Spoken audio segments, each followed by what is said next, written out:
tell you to be good, to be nice, to be understanding. They say kindness is the key.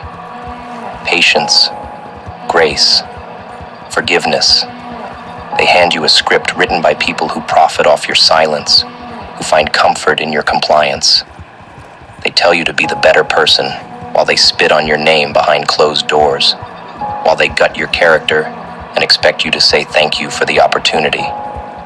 And you, being raised on fairness, on virtue, on the hope that playing by the rules wins the game, believed it, until the day you realized the rules were written to break you, until the day you saw that being good was never about morality.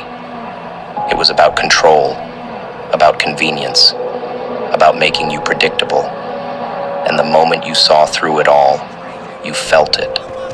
The desire not to destroy, but to reclaim. Not to lash out, but to redefine. That was the day the villain in you opened its eyes and smiled. You are not the villain because you chose destruction. You became the villain because you refused to be destroyed. Because you stopped apologizing for the fire in your chest. Because you stopped bleeding in public just to keep the peace. Society loves a broken soul as long as they're quiet. They'll romanticize your pain, parade your suffering, call it beautiful, as long as you don't make anyone uncomfortable. But the moment you weaponize your clarity, the moment you walk into a room without shame, without explanation, they shift. You become too much, too cold, too confident. But strength is threatening when it grows from trauma instead of titles. And now that you've built it from the ruins, they'll label you the villain, not because you're evil, but because they no longer own you. The villain is not the monster. The villain is the one who dares to shatter illusions. You started asking questions they couldn't answer. Started setting boundaries they couldn't cross. Started becoming someone who didn't bend when pushed. And suddenly, you became dangerous. Not by choice, but by necessity. Because you realized they never loved you. They loved your obedience. And when you stopped handing over pieces of yourself for approval, they panicked. The people who praised your loyalty now called you disloyal. The ones who loved your compassion now said you were cruel. But they weren't describing you. They were describing the loss of control. You killed the version of you they depended on. And that death, that was your birth. Villains aren't born in shadows.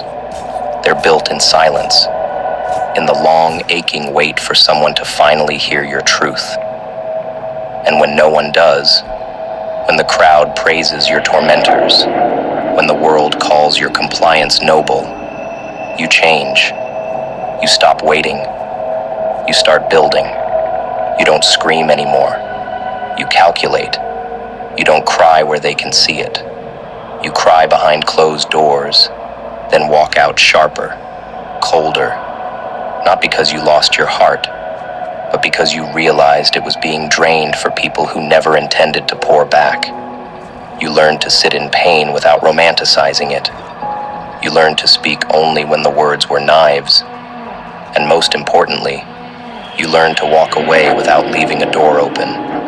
The villain is the version of you that saves you. The one that stops waiting for mercy and starts creating dominion. They will call you toxic when you stop accepting disrespect. They will call you controlling when you stop being manipulated. They will say you've changed when you finally choose yourself. Let them. Let them talk. Let them cry over the version of you they can no longer feed off. Because they never feared losing you. They feared losing access to your sacrifice. You were never the villain until you became unavailable. Until your silence stopped sounding like submission. Until your confidence stopped asking for consensus. You didn't become worse. You became real. And reality, when it stops catering to fantasies, becomes terrifying. You started acting like your time matters, like your peace is expensive, like your body, your mind, your energy are not communal property, and they couldn't handle that. So now you wear the crown with horns. The villain knows something heroes don't, that winning requires losing something first.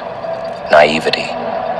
The illusion that being good will shield you, that kindness always returns, that if you're just soft enough, the world will bend for you.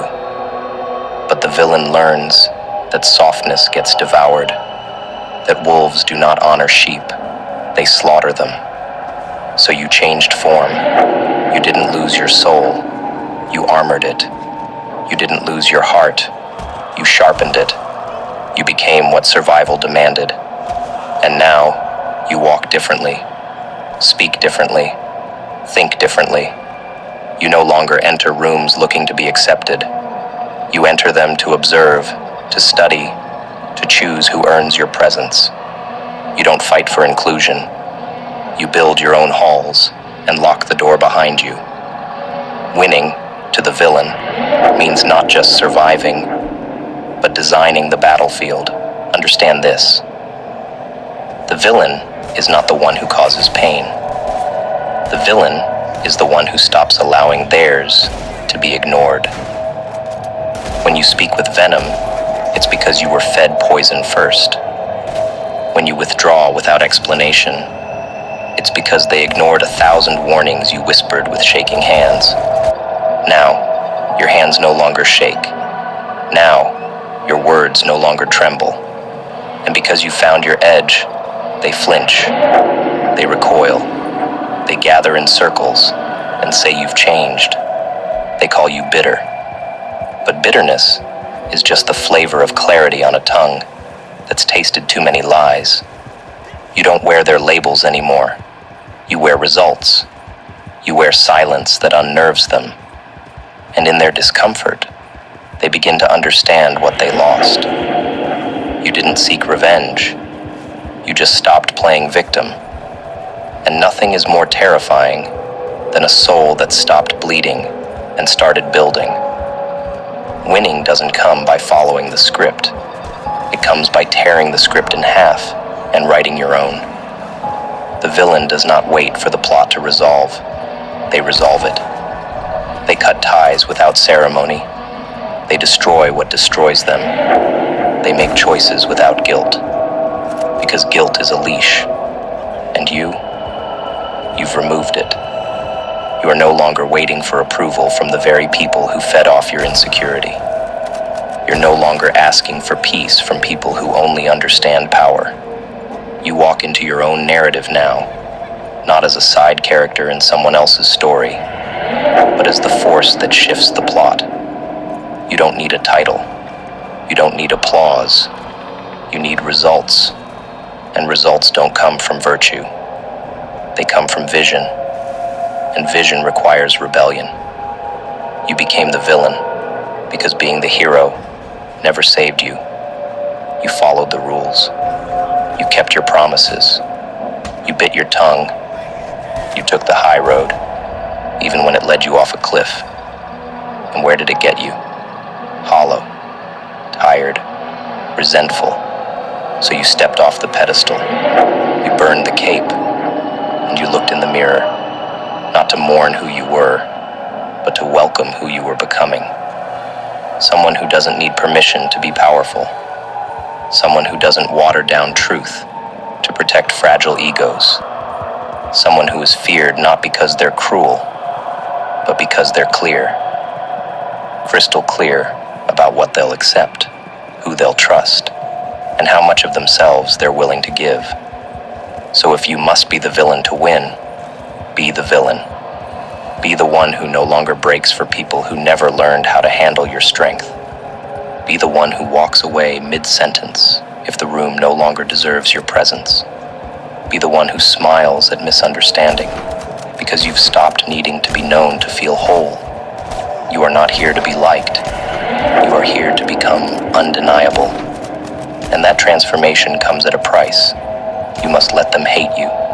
You must let them curse the day you stopped sacrificing your soul for their comfort.